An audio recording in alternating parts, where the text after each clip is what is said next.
Good morning, everybody. Welcome back to Crypto Warehouse. My name is Mike. It is the 7th of February, 2025. It's Friday. It's 11 a.m. I hope you are all doing well. I think the majority of the crypto world is in a state of mourning, and I cannot understand why. Okay, we're going to go through a nice, relaxed Friday today. We have got some charts. Mags is driving. Please don't look at the charts, Mags. We've got some charts to look at. Even though it's a Friday, I just want to kind of recap where we are in the cycle because so many people seem so depressed. We're at $97,000, $98,000, 10% off all-time highs, and people are talking about the end of crypto. Incredible. We're going to go through that.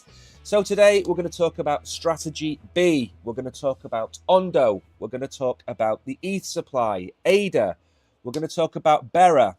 Bera chain went live yesterday. We're going to talk about RWA. And then we're going to finish with a conclusion, hopefully, where you might feel a little bit happier than you were at the start of the stream. So what charts have we got to go through today? I'm going to have a look at Bitcoin dominance. I'm going to have a look at the Bitcoin chart, the Ondo chart, and the Cardano chart. That's what I'm going to look at, as well as everything else. We do have, excuse me, the X-Files to look at. So we have a wide and varied Friday. So wherever you are, say hello in chat, smash the like, subscribe, follow button. Let me know you're alive. It's very quiet today.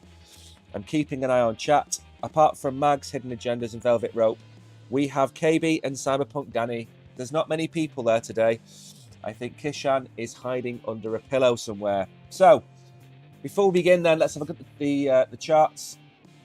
Bitcoin 97.4, down 1%. Not really too bad after the shock liquidations that we had last weekend.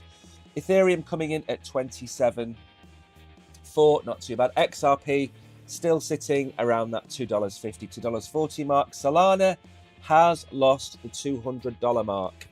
That's not good, but all is not lost. BNB down in 6th position, coming in below $600. Gainers then, Bera chain is up and then it's down. Bera chain, Flare, BNB, and then not really many other coins up. Losers, Bitenza, Sonic, Pudgy Penguins is getting absolutely hammered. Dog, Lido, Trump, ENS, Hyperliquid. Lots of losers today. It's a bit of a red day. We are down only a small amount over the last 24 hours, but I don't think that this is updated because if Bitcoin is down 1.5%, we're certainly down more than that. 24-hour volume, haven't done that for a while. Still over 100 billion. That's the kind of volume we should expect on days like this. Good morning, Jan. I hope you are well. Right then, should we get into some X-Files? Again, there is no order to these X-Files. These are just snippets of information that aren't really newsworthy in terms of a big, long conversation, but things that I want to try and keep you up to date on. Many of these are to do with, let's make sure we don't play that. Many of these are to do with updates to do with ETFs and things like that. Robert Kennedy has come out. If the world were on a Bitcoin standard and our money held its value, we would all have the ability to live more abundant lives. Bitcoins have it right. Fix the money, fix the world. For those of you out there that don't comprehend why that statement holds so true, look at what happened with the currency and money when we were on the gold standard. We came off the gold standard. We've now seen massive inflation. The money in your pocket is worth less and less every year because they simply print more of it. And there is nothing to back it up. There is no gold anymore. We're off the gold standard. That's why reading a book such as the Bitcoin Standard might hold you in good stead.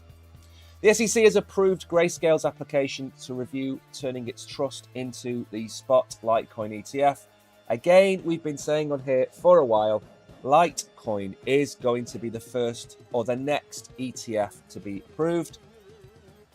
But again, like the Bitcoin and the Ethereum ETFs, I think this is going to be a buy the room, sell the news, because what's going to happen is Grayscale Trust is going to dump its Litecoin onto the market and suppress the price. We are not going to be caught out again. Bitcoin was the first, Ethereum was the second, Litecoin is going to be the third, and I think that's only right. Now then, VanEck, we're not going to read through all of this. We value Solana based on its projected year-end market. They've given it a year-end target of $520. My year-end target is $600 if we get the ETF in time, approaching $1,000. Why? Because it's the retail blockchain. We keep telling you it's all well and good going on about your favorite blockchain, but the number of people on Solana outweighs pretty much everybody else. So expect the worst case scenario is I am wrong and we hit $500. If you've been buying Solana at 50, 25, or even $100, you've 5x'd, you've 10x'd your money. It's not the end of the world. Brad Garlinghouse, we talked about this on Wednesday. There is going to be a group of crypto experts which are going to be added to a crypto advisory panel. I believe there's 24 in total. That will be made up of the government and industry experts. The first person's name to be bandied around is Brad Garlinghouse from XRP. Love him, hate him, I don't care. He is going to be on the board. He has certainly paid his dues in terms of fighting the SEC, sponsoring Donald Trump's election. I would expect Chris Marszalek to be in there. I would still expect the likes of Charles Hoskinson to be in there. But this guy is probably going to be one of the front runners. And once he's on board, I would expect an IPO from Ripple. It's just how these people in suits play the game. If you don't play the game and you go against them, you are always going to lose. It's like going against the house. The Czech president just signed a law removing the capital gains tax on Bitcoin after 3 years of holding. We need this in Switzerland, obviously, where Relay or whatever they're called are. Again, expect to see more and more countries start to look at doing this. In America, they have this very strange law where a securities law where if you hold a security for less than 12 months, you pay more tax than if you hold it for more than 12 months. I think Trump is going to bring in some kind of tax exemption for crypto at some point in the future. Maybe American crypto. That's the way it's heading. Trump media is to launch Bitcoin Plus ETF. Again, you can't make this up. I think this is Trump's Achilles heel. I think World Liberty Finance launching his own meme coin, having his own ETF, I think this is a really bad move. It's a money grab. It's a cash grab. That's all it is. I certainly wouldn't be putting my money near his ETF. I would be certainly looking, if I had an American account, I would be looking at the BlackRocks, the VanEcks, even the ARK Invests for putting my money into a Bitcoin ETF, but not a Bitcoin Plus ETF. It will do well for now, but we don't know what's going to happen in the future, especially if the Democrats come in the next election. Now then, why and when alt season? This is when it loads. This is the chart, just to remind you, because I think we covered this on maybe Monday. Okay, this is just a reminder. Bitcoin dominance is coming in at 61.5%. What does that mean in English? For every $100 in crypto, $61.60 of it is in Bitcoin. So it's almost 2/3 of the entire crypto market. This was the previous run-up. Okay? Now, there are a few dates that align, a few stars that are aligning. Okay. One of them being this breakdown of the Bitcoin dominance happens severely and violently, and it shoots to the downside. Okay? What haven't we seen so far in this bull run is a similar extinction event for Bitcoin. We had, I don't know what you want to call it, a fake out here where Bitcoin dominance did start to break down. And It hasn't, and it didn't. In fact, it came down to this fib level here and then bounced. So Bitcoin dominance hasn't broken down. Because Bitcoin dominance hasn't broken down, you can't have your alt season, because Bitcoin dominance breaking down means that Bitcoin is less of the market than everything else put together. Very simply put. So what do we need to see? We need to see this really break down, okay? We need to see this. There are a lot of factors why Bitcoin dominance hasn't broken down. And if you want an expert's opinion on this, go and watch Ben Cowan, okay, Into the Cryptoverse. He talks about Bitcoin dominance every week. He is like an evangelist of Bitcoin dominance, okay. We haven't seen the money printer be turned back on, number one. Interest rate cuts need to happen faster than they are happening, number two. The Ethereum narrative isn't really there at the minute. What does that mean? Everybody's negative on Ethereum. We're down at $2,700. We're not at $4,000 where we should be.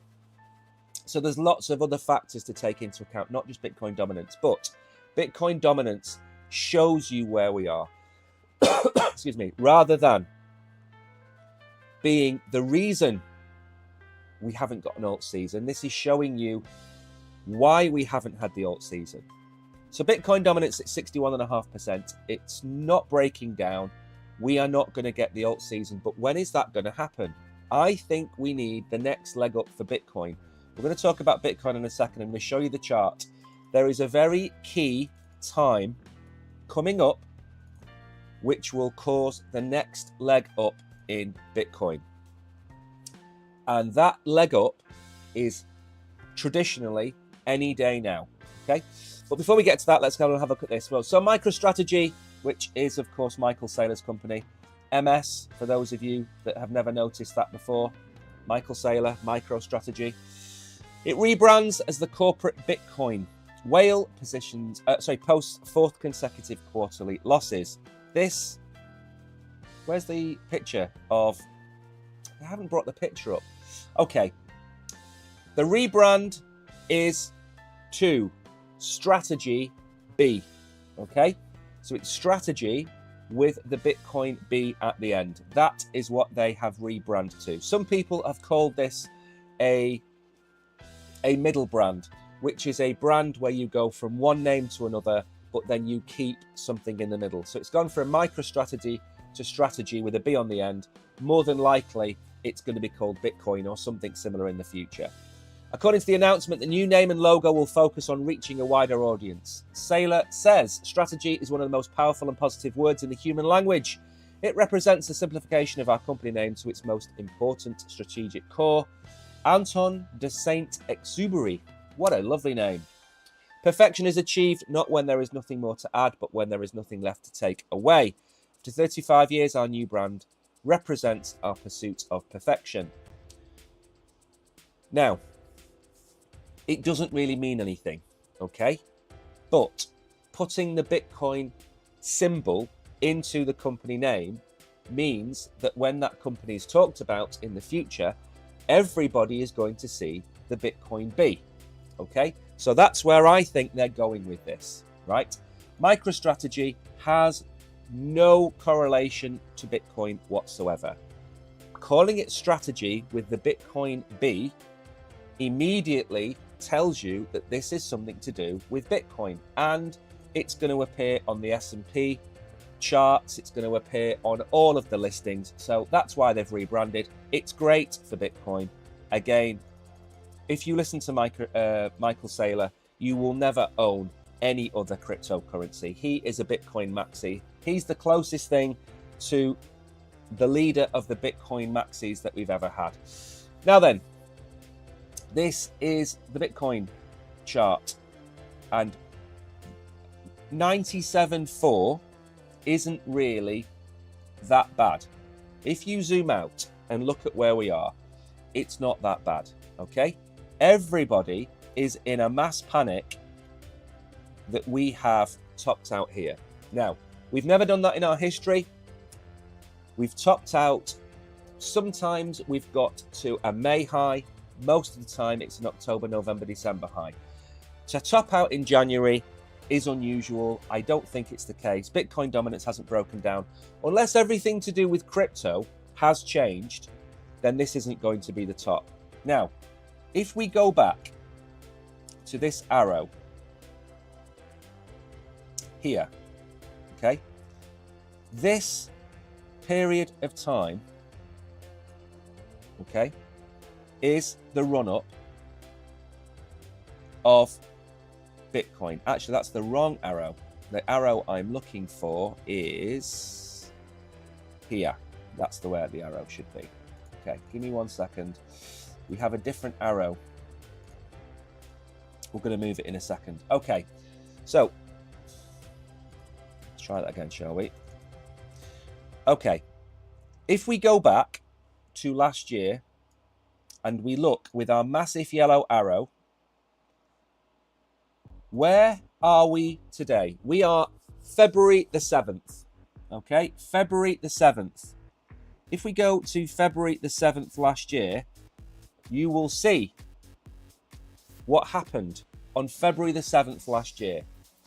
Now, again, I am not saying that this is going to represent exactly what happens. I'm just saying we are in a cycle. I said that we were going to have a January dip. We've had a January dip. I said that we would start to pump February into March. I can't tell you now that that's going to happen, but I can tell you that my 19th of March is the end of that pump. So, although everybody is capitulating, everybody's capitulating on Twitter. Everyone's saying it's the end of the cycle. Bitcoin loses this support. It's the end of the game. We're above the bull market support band at 87.5. If we get below 87.5, then we can have a conversation about it being the end of the bull run. But we're nowhere near there, okay? We're at 97. We're 10% off all-time highs. So at some point, hang on a second. At some point in the next 4 weeks, 5 weeks, we are going to go somewhere in this range, okay? Now, maybe we do that and we come down a little bit further. Who knows? We have the FOMC meeting isn't now until, I believe, middle of March, maybe. So although the timing is never going to be to the day, you have to remember that. I'm not saying the 8th of February we're going to pump massively. I'm saying around about now we have a pump. The same way I said that in January we will have this kind of move down. Now, again, it wasn't the massive move down that I called. We went from 108 to 89. So we went down, what's that? 20%, 20 odd percent, okay? I'm now saying that we're going to have a pump to the upside, maybe 115. On the screen in the bottom right-hand corner, just like Darren Brown, you'll see we've got a 112,000. That's the target-ish area that I think we're going to go to, based on this cyclical event of January we dip, February, March we go up. Then what happens is we will then start to see Ethereum. Ethereum has a good quarter one and quarter two. I'm expecting Ethereum to follow suit. If Ethereum follows suit, Bitcoin dominance will break down, and then we should see some relief for the altcoins. Most people out there holding alts have been absolutely trashed this weekend, but hold on to your horses. I do not think it's the end of the world just yet. I think we're going to go back above 100,000. We are not even 3% away from 100,000. We're going to go back above 100,000. We've got this wick here, which is 109. We need to break that. Again, let's not be too negative. It's a Friday. At the end of the day, it's when you've got Donald Trump in power, when you've got a 24-man crypto committee being approved, when you've got America talking about creating a crypto reserve, and when you see stuff like this, you should stop worrying. Trump's World Liberty Financial just bought 470,000 in Ondo. Don't think that's a lot of money, because it isn't. But the point of the matter is, Ondo came out with some brilliant news yesterday, but I'm going to temper it, okay? Ondo Finance announces a new Layer 1 network for real-world assets. Who else has got a Layer 1 for real-world assets? Mantra has. Ondo is announcing they had 200,000 people watching them live on, on Twitter yesterday. The new Layer 1 blockchain was announced. They did more than just announce the Layer 1 blockchain. They had Donald Trump Jr. turned up to talk. Lots of people were there. The buzz was looking good. The Layer 1 is going to bring or build a platform that allows real-world assets to be tokenized. What does that mean? It means if you have the shard in London and you want to tokenize it and turn it into 2 billion shares at £1 a share, you would do it through somebody like Ondo, and you would create 2 billion shares worth $1.50, and people would be able to buy and sell those shares, and of course the value of the shard would go up and they would release $2 billion in equity. Stocks and shares, if you wanted to have a share issue, you could probably do it through Ondo as well. If you want to trade currencies, you could probably do it through Ondo. They're going to do quite a lot of different things. And we've had our eye on Ondo probably not quite a year, probably for about 6 to 9 months, I would say. So Ondo is building its blockchain. The new members of the Ondo ecosystem, Franklin Templeton, Wellington Management, Wisdom Tree, Google Cloud, ABN AMRO, everybody is involved with this. They have a chart somewhere, which isn't in this article, showing the partners that they've got. It's going to be the next big thing as far as real-world assets are concerned. If you don't hold any Ondo, if you don't own Ondo, if you don't hold any real-world asset tokens, now is a good time to buy some Ondo, okay? I'm not endorsing Ondo. I hold some Ondo. It's not anywhere near one of my biggest bags. I do hold it. However, when you see some of their partners, so we've mentioned the TradFi partners, but they've got Ripple, Chainlink, Uniswap involved. They've got Donald Trump Jr.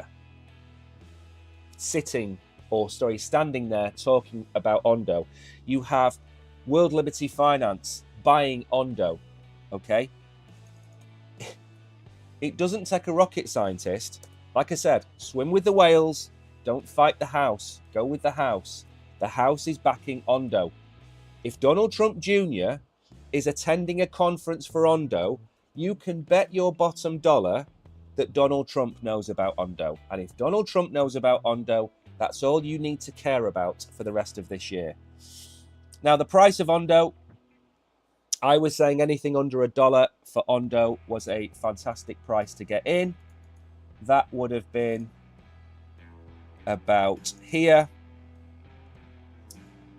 We did break that in November. We were buying probably... I definitely bought Ondo for $1.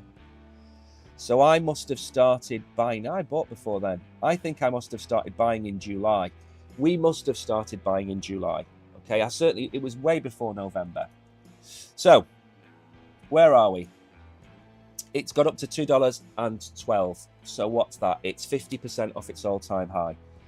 Like Bitcoin, and unlike a lot of other coins, it's above the bull market support band.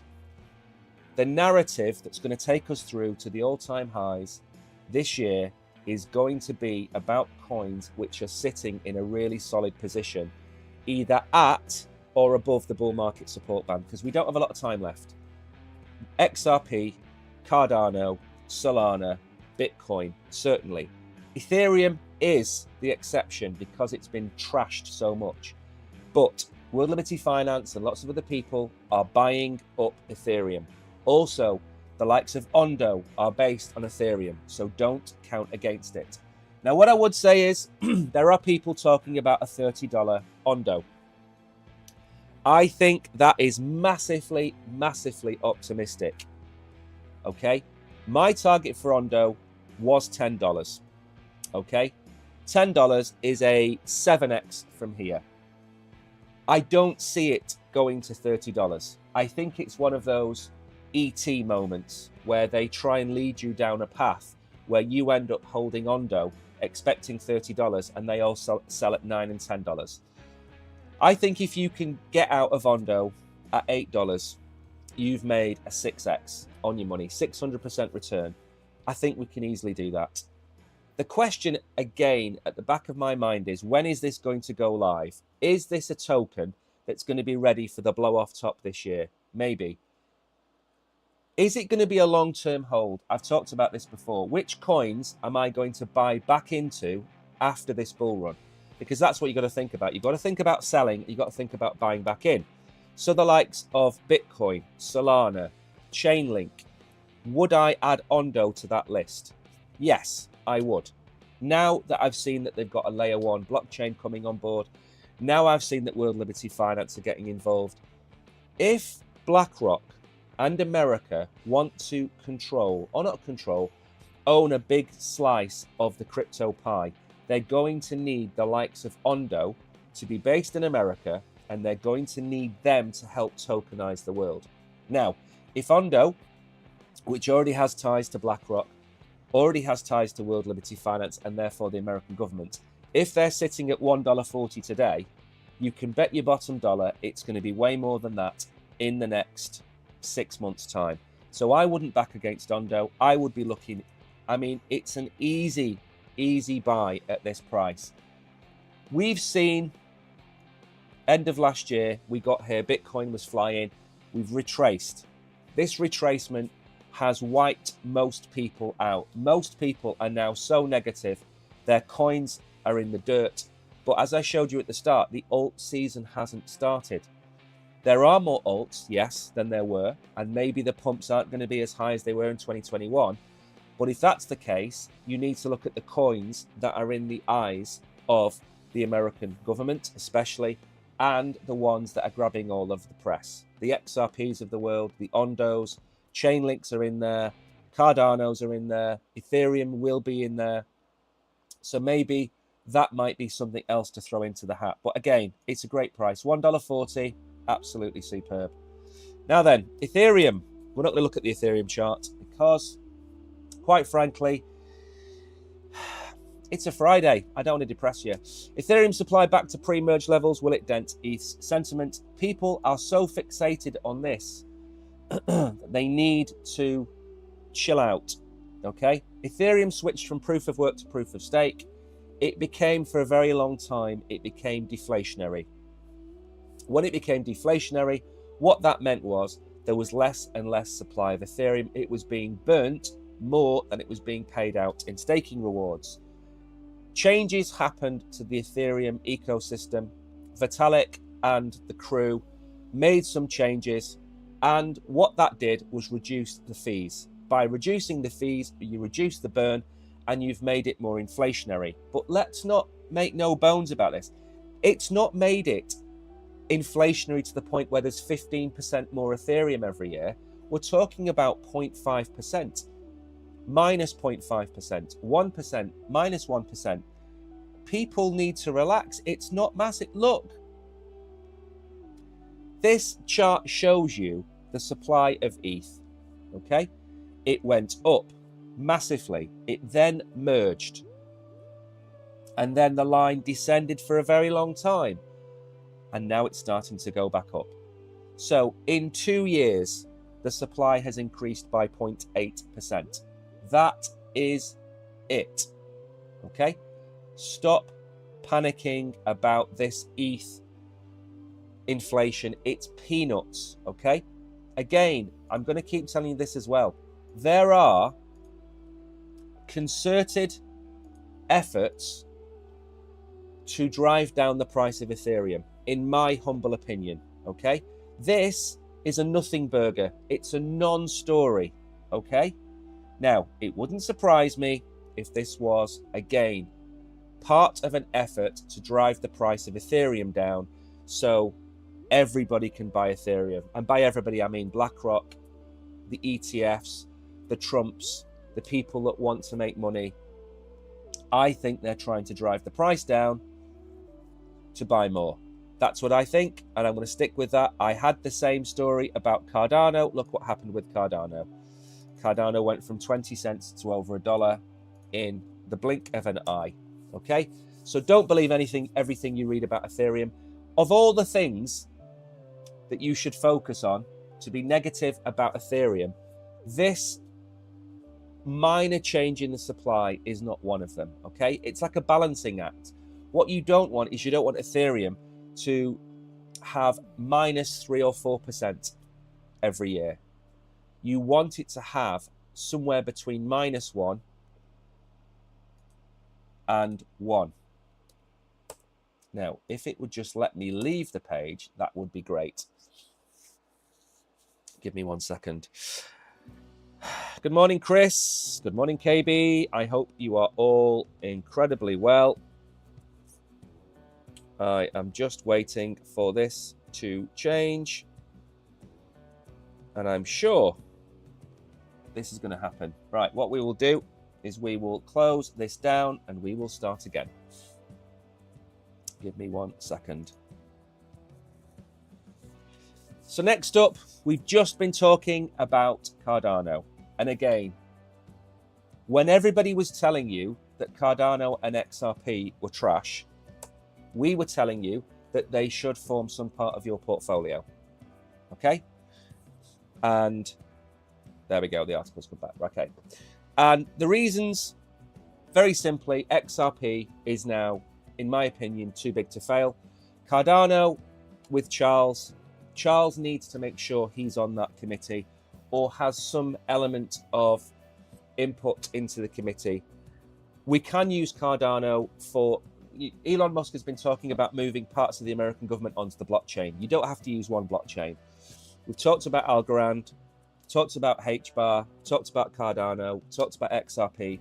You don't have to have one blockchain. You can, once some elements of the American government are on the blockchain, you then have irrefutable transparency. You can't hide things anymore.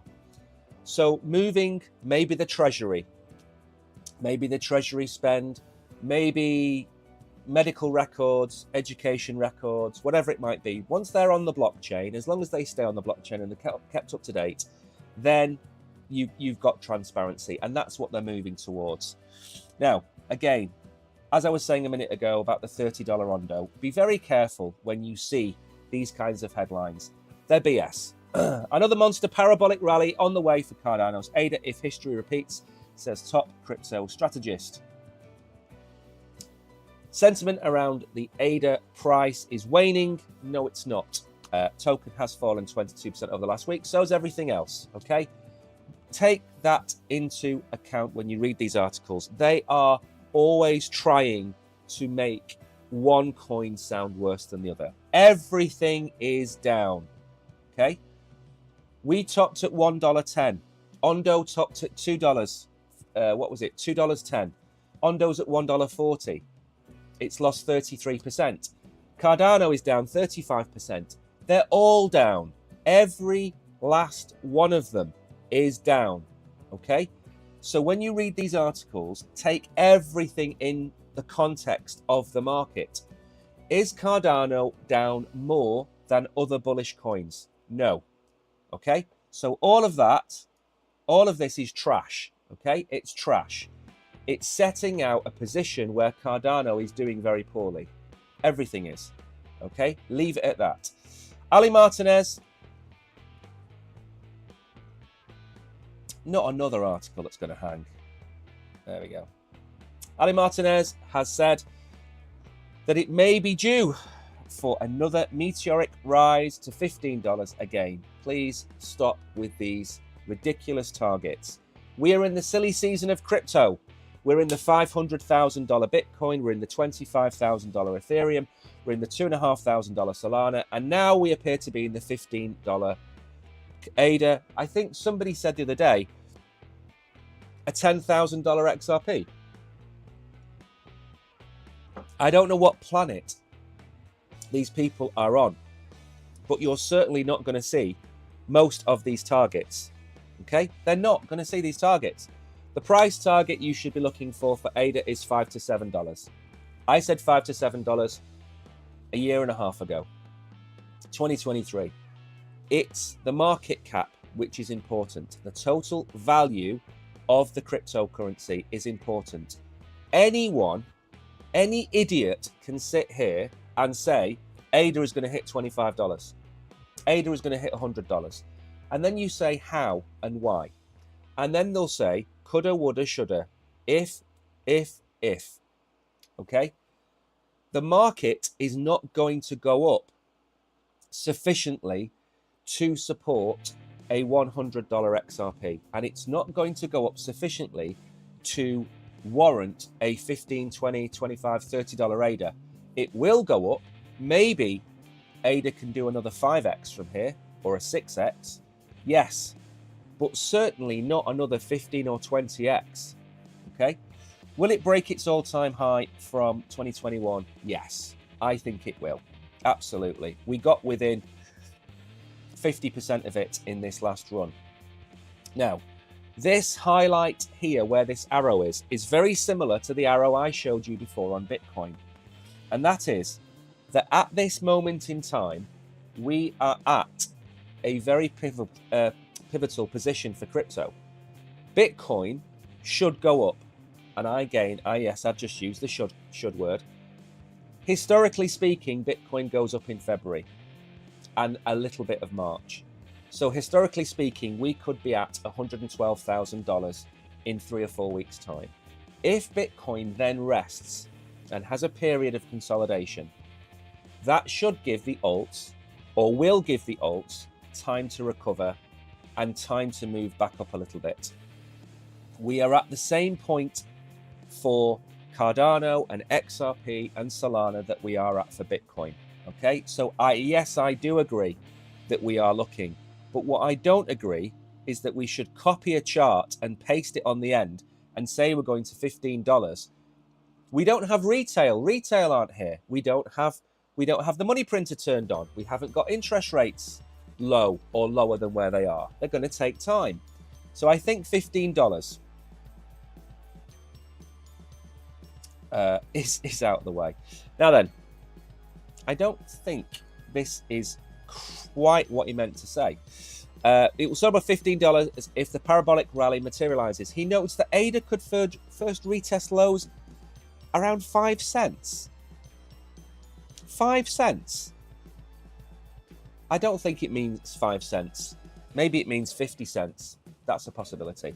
It's worth mentioning that Martinez is not the only commentator.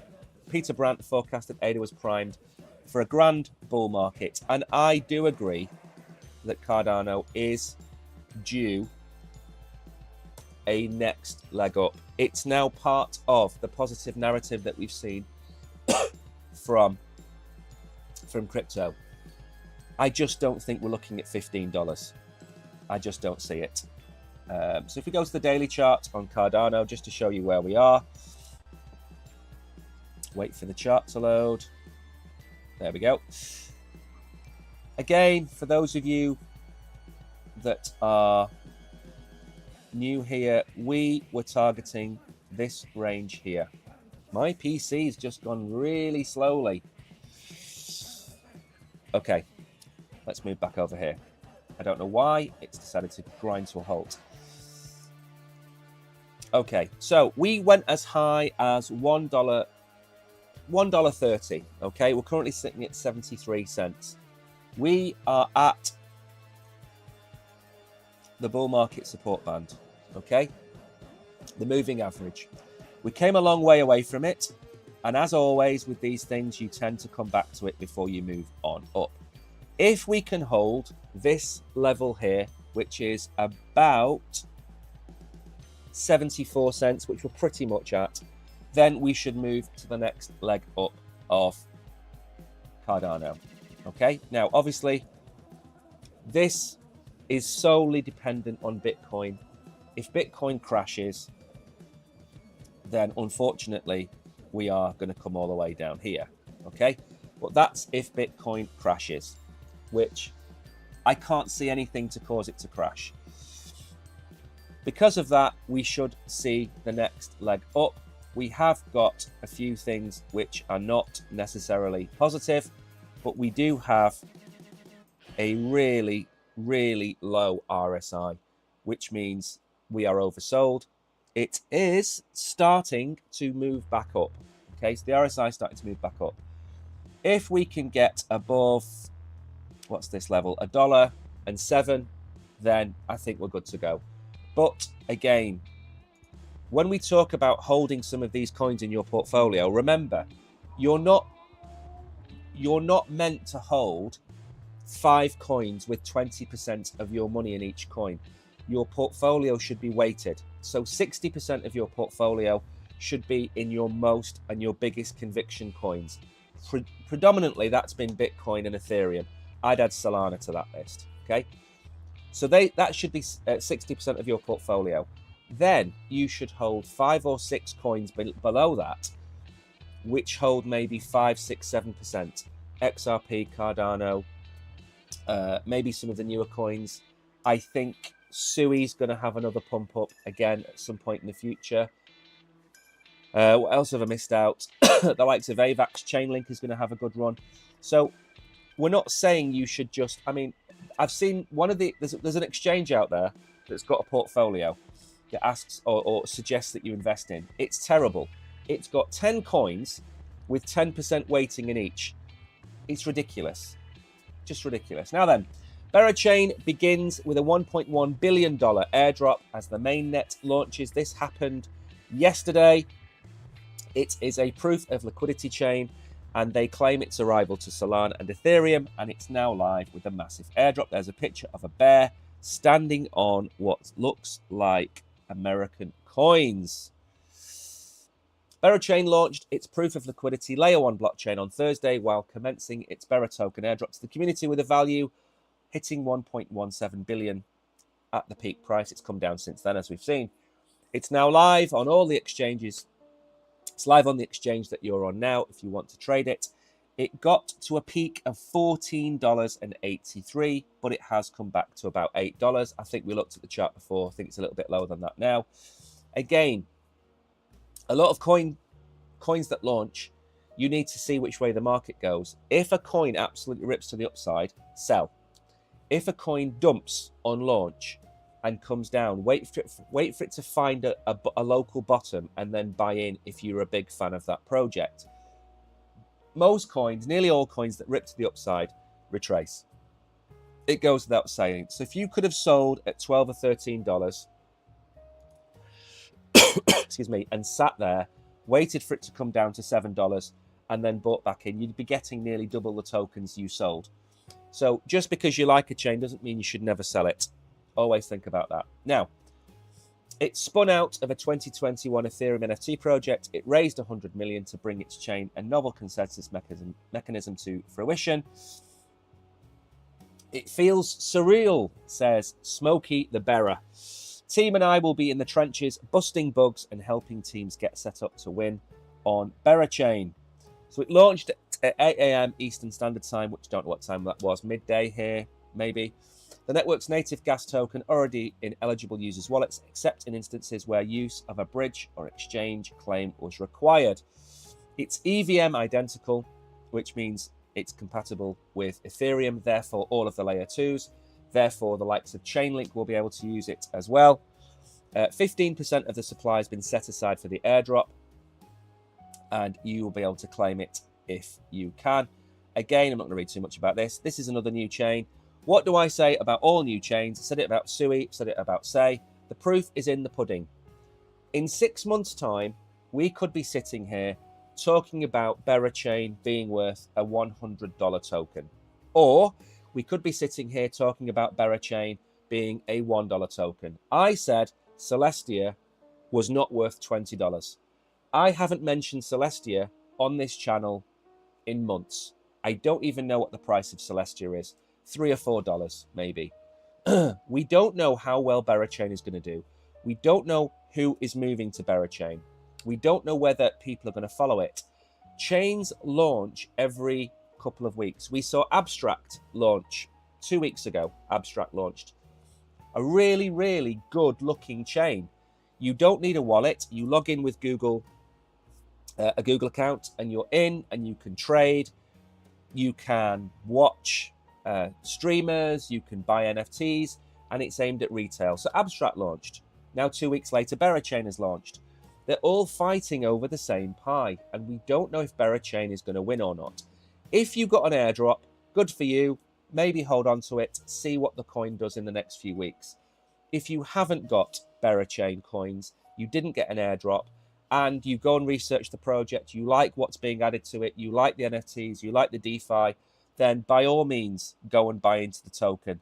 Personally, I am not going to touch this until it really takes off. Sui was an exception. When Sui launched, I bought some of the tokens. I think I paid, I don't know, 30 cents a token, maybe, for Sui. That's done incredibly well. I haven't sold it yet. I didn't sell it when it topped. I'm not somebody that does things like that. I try and wait for the cycle rather than look for the coin, which doesn't mean that's a right way or wrong way of doing it, but that's just the way I do it.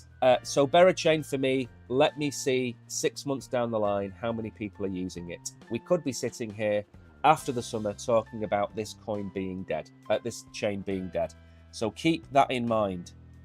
Again, I'd say the same thing as well about Abstract. We need to see how many people are going to use the chain. That's what we need to see. Good morning, Kishan. Welcome to the stream. Remember, say hello in chat.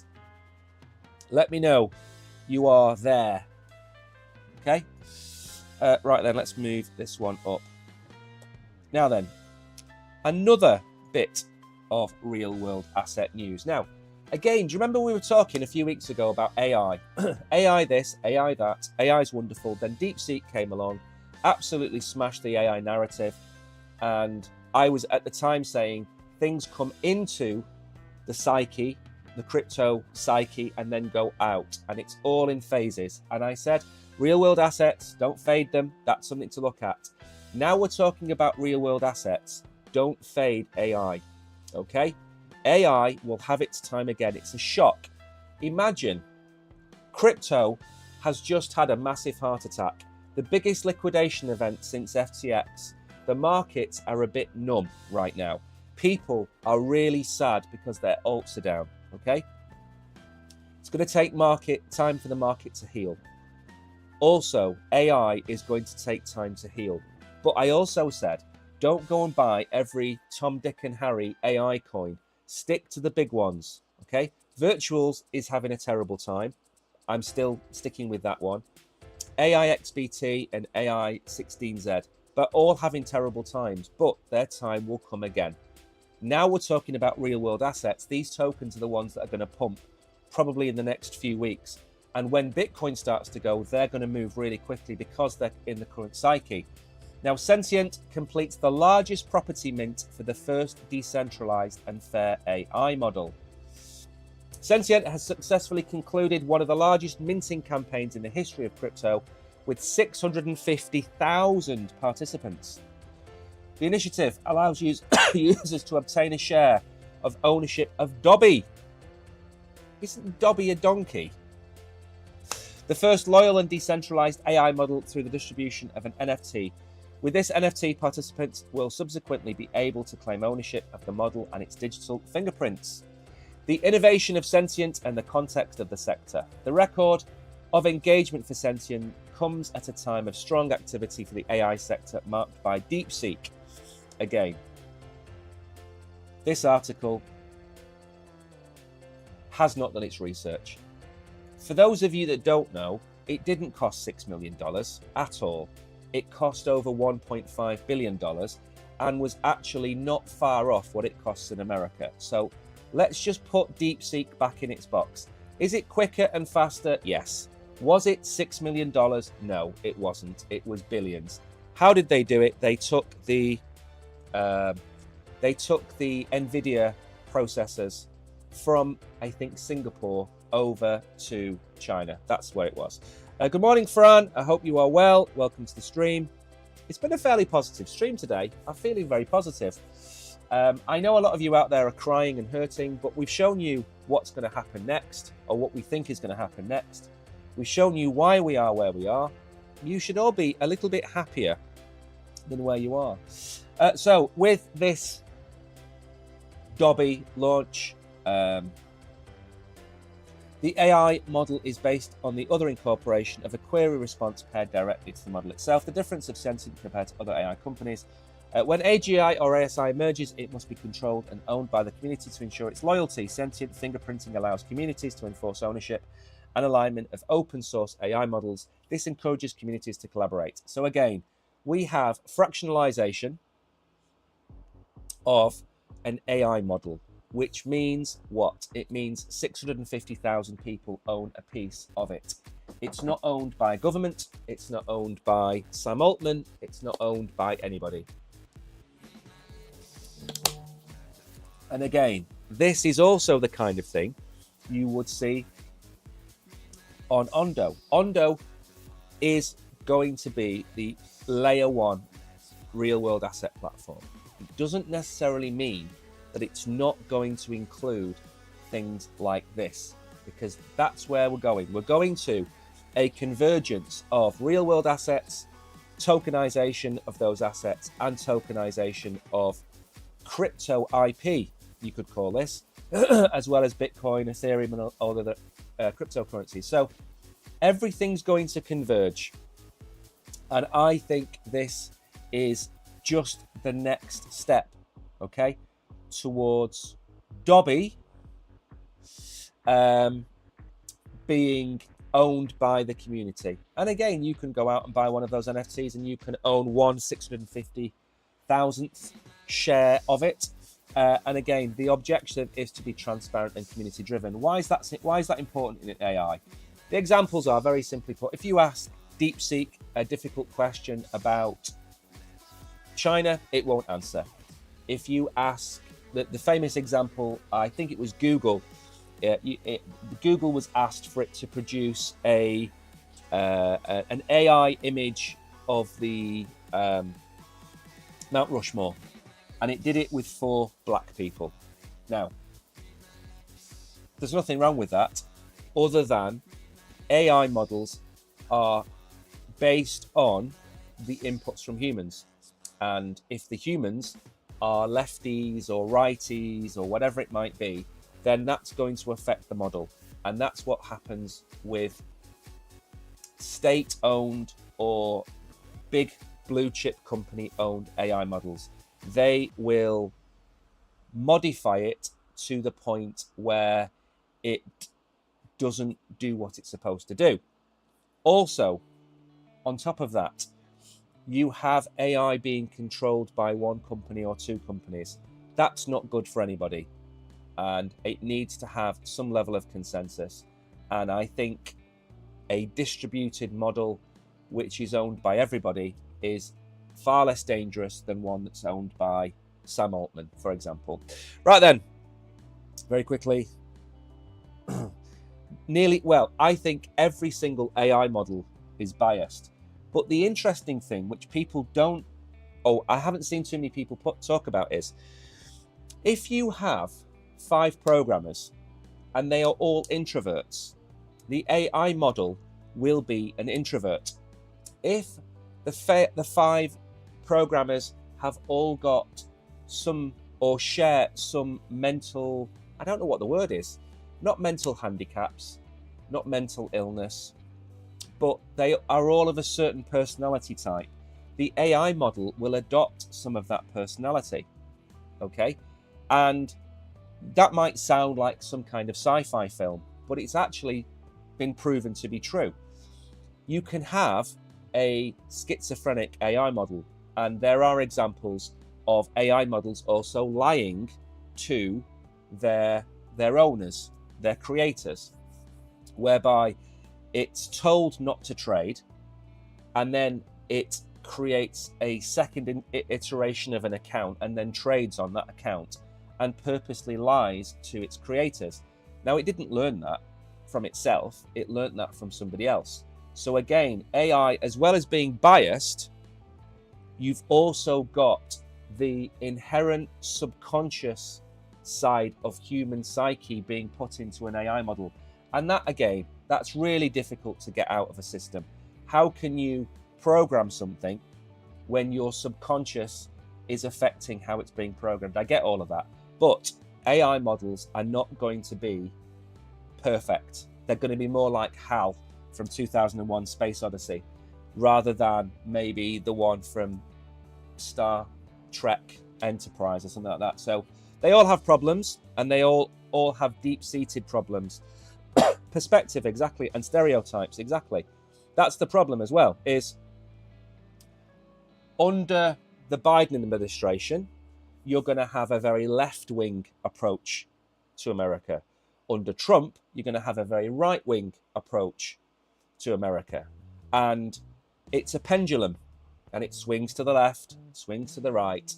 And what you're really looking for is some kind of middle ground. And the problem is polarization, because of social media, has caused the left to move far left and the right to move far right. And that's the problem. We've got no middle ground.